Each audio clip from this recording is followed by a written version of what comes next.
My fellow Singaporeans and members of the media, I'm calling this press conference in the middle of the campaign as Prime Minister because it concerns a matter of national interest. You would have seen MHA's press statement last night. As Prime Minister, I cannot emphasize this enough. Singapore's greatest strength is our unity across race and religion.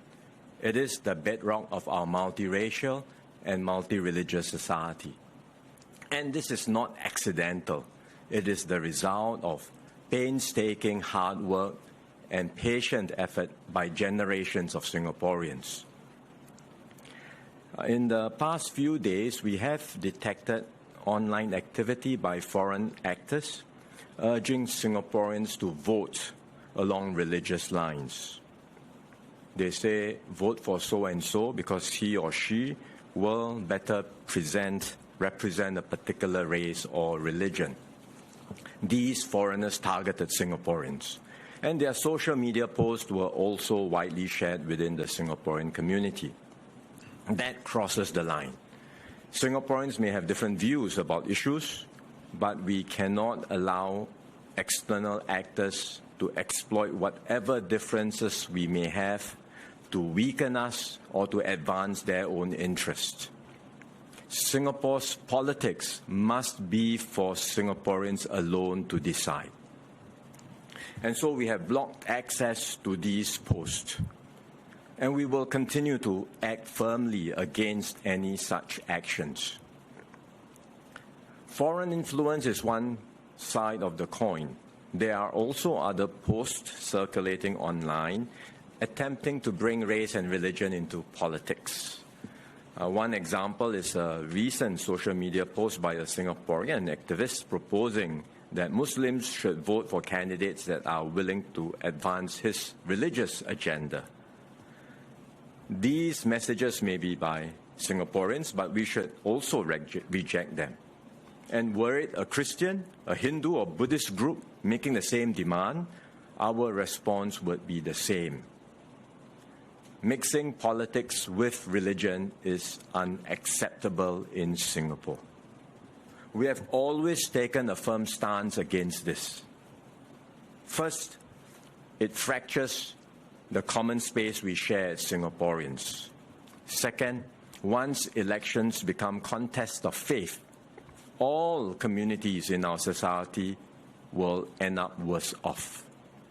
Third, external powers will seek to exploit these fault lines to advance their own agendas. And as we have already seen, these challenges and threats are very real.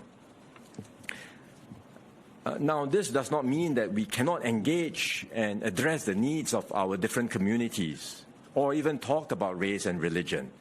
I myself make a point to engage these different communities. I know it's harder for our minority groups, as it is in any multiracial society, and I'm grateful for their efforts in upholding our social compact in Singapore. The engagements I do help the government to better understand the concerns and needs of our diverse communities so that we can address concerns and issues in a way that expands our common ground and strengthens our society.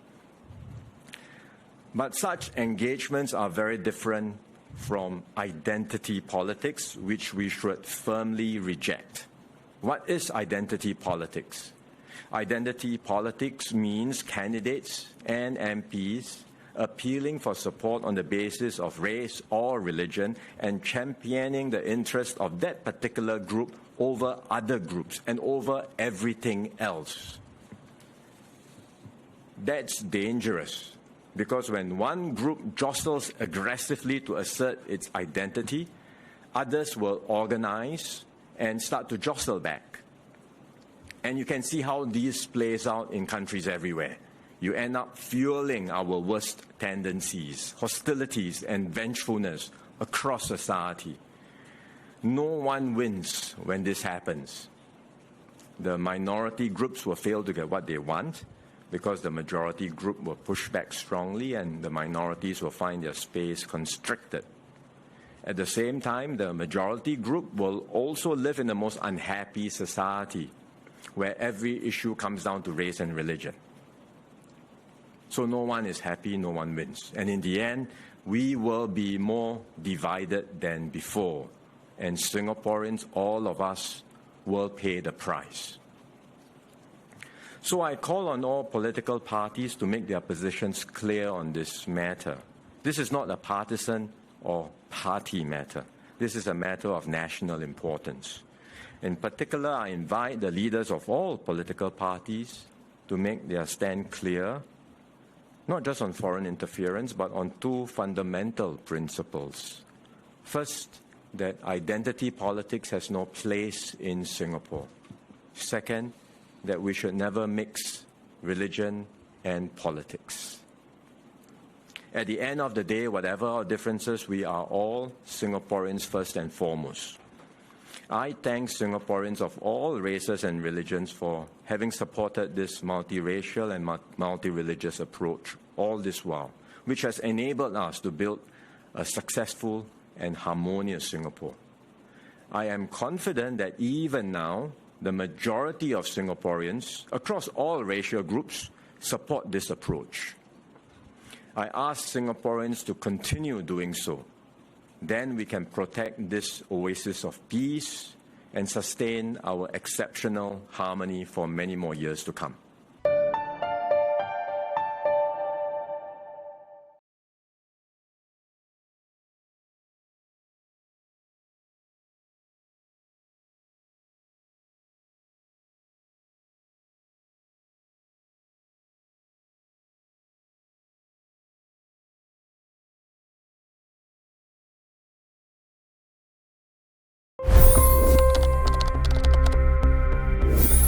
$25 crore गरीब गरीबी को परास्त करके बाहर निकले।